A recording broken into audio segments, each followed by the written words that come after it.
ओम श्री कृष्ण परमात्मने नमः। जय श्री कृष्ण मित्रों, आज हम अपने पड़ाव यात्रा के पड़ाव के 77वें दिन में पहुंच चुके हैं और मैं दूसरे श्लोक का 29वां श्लोक लिख के प्रस्तुत हूँ। यह श्लोक आत्मा की उस सूक्ष्मता और आश्चर्यजनक स्वभाव का वर्णन करता है जिसे इंग्लिश में आप मिस्टिकल कह सकते हैं, जिसे सुनकर या पढ़कर भी समझ पाना इतना कठिन क्यों है। प्रसंग यह है कि आत्मा के विषय में इतनी चर्चा करने के बाद श्री कृष्ण बताते हैं कि आत्मज्ञान को समझना एक विस्मय जैसा क्यों है, ये वंडर है एक तरह का। तो ये श्लोक जो है 4 पंक्तियों का है, तो अब पंक्तिबद्ध इसका उच्चारण सीखेंगे। वैसे पहले मैं आपके लिए 2 बार पढ़ता हूँ।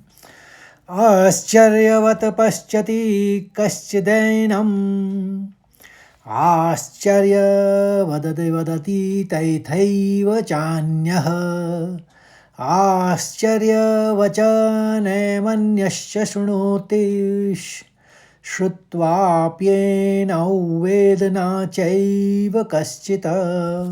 एक बार और सुनिए। आश्चर्यवत पश्यति कश्चिदैनम् आश्चर्यवदति तैव चान्यः आश्चर्यवच चैनमन्यश्च शृणोति श्रुत्वाप्येनैव वेद न चैव कश्चित्। अब पंक्तिबद्ध इसका उच्चारण समझते हैं। पहले शब्द में देखिए, आश्चर्यवत पश्यति, 3 आघात हैं, तो आश्चर्य शौ का आघात लेते हुए आश्चर्य कहेंगे, फिर वत पश्यति पश्यति, आश्चर्यवत पश्यति पश्यति, आश्चर्यवत पश्यति। फिर दूसरे शब्द में कौ के ऊपर आघात है, इसमें भी शौ का आघात लेंगे, कश्चिदैनम् कश्चिदैनम्, आश्चर्यवत पश्यति कश्चिदैनम्। दूसरी पंक्ति को देखिए, 2 आघात इसमें है, आश्चर्य वद। हम देखिए उसमें 2 और वो शब्द हैं, तो पहले 2 आएगा, वो बड़ा होता है 2 छोटा होता है। भले ही दिख रहा 2 बड़ा है, लेकिन वो बड़ा है, उसमें 2 छोटा है। तो आश्चर्य वद और वदति तथैव चान्य, आश्चर्य वद पढ़ेंगे, फिर वदति तथैव चान्य, चान नौ का आघात लेते हुए चान कहेंगे, फिर न्यः, आश्चर्यवद वदति तथैव चान्यः चान्यः। तीसरी पंक्ति को देखिए, आश्चर्य वच, 2 चौ हैं तो आश्चर्य वच कहेंगे, फिर चैनमन्यस्य, चैन मन्यस्य मन्यस्य मन्यस्य, न य श। और चैन हमने उसके संग चैनम हमने पहले ही पढ़ दिया, चैनम कर दिया हमने वहाँ का आघात लेते हुए, चैनम मन्यस्य चैनमन्यस्य, आश्चर्यवचन चैनमन्यस्य। फिर दूसरा शब्द है उसके आगे वाला शृणोति, और ती के ऊपर आघात है तो शौ का आघात लेंगे, क्योंकि आगे वाला चौथा शब्द में, चौथी पंक्ति में जो शब्द है वो शौ से शुरू हो रहा है, तो शृणोतिश शृणोतिश। फिर चौथे चरण को देखिए, यहाँ पर श्रुत्वाप्येनौ अनुस्वार व हो जाएगा और 2 आघात हैं, तो श्रुत्वा श्रुत कहेंगे, फिर त्वाप्येन, त्वाप एक साथ निकालेंगे, पौ का आघात ले लेंगे और प्येनौ प्येनौ, 9 में अनुस्वार, श्रुत्वाप्येनौ।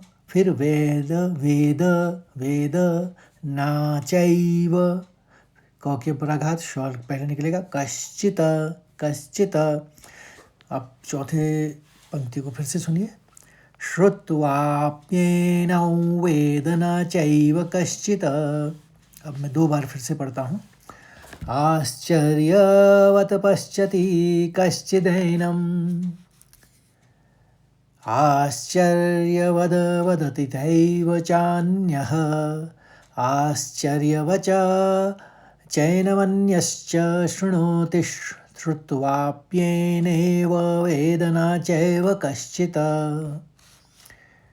एक बार और सुनिए, आश्चर्यवत पश्यति कश्चिदैनम् आश्चर्यवद वदति तथैव चान्यः आश्चर्यवचनमन्यश्च शृणोति श्रुत्वाप्येनौ वेद न चैव कश्चित्। अब इसके शब्दार्थ और भावार्थ को भी समझते हैं।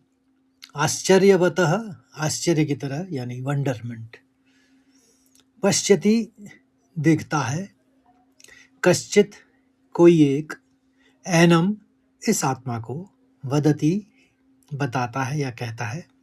तथा एव, ठीक वैसे ही। च अन्यः, और कोई दूसरा। शृणोति, सुनता है। श्रुत्वापि, सुनकर भी। वेद न, नहीं जानता। न एव कश्चित्, कोई भी पूरी तरह से। हिंदी में सरल अर्थ है कि कोई इस आत्मा को आश्चर्य की तरह देखता है, कोई इसके बारे में आश्चर्य की तरह बताता है और कोई इसे आश्चर्य की तरह सुनता है, लेकिन सुनकर भी इस आत्मा को कोई भी पूरी तरह से नहीं जान पाता। भावार्थ यह है कि कृष्ण यहाँ समझा रहे हैं कि आत्मज्ञान कोई साधारण वस्तु या सूचना नहीं है। देखना, जो ध्यान में आत्मा का अनुभव करते हैं वे दंग रह जाते हैं। बोलना, जो इसके बारे में बताते हैं उनके पास शब्द कम पड़ जाते हैं। सुनना, सुनने वालों को तो यह किसी कल्पना जैसा लगता है। आत्मा इतनी सूक्ष्म है कि हम इसे अपनी इंद्रियों यानी आँख और कान से नहीं जान सकते। इसे केवल अनुभव या रियलाइजेशन से ही जाना जा सकता है। कृष्ण अर्जुन को संकेत दे रहे हैं कि यदि उसे अभी भी संशय हो रहा है तो यह स्वाभाविक है, क्योंकि यह विषय ही अत्यंत विस्मयकारी है। तो आशा करता हूँ आपको ये श्लोक बहुत अच्छी तरह समझ में आया होगा। कल फिर नए श्लोक के संग मिलते हैं। तब तक के लिए जय जय श्री कृष्ण। राधे राधे। अच्छा लगे तो लाइक करिए, शेयर करिए और अन्य साथियों को भी इस यात्रा से जोड़िए ताकि वो भी इसका लाभ उठा सकें। जय श्री कृष्ण।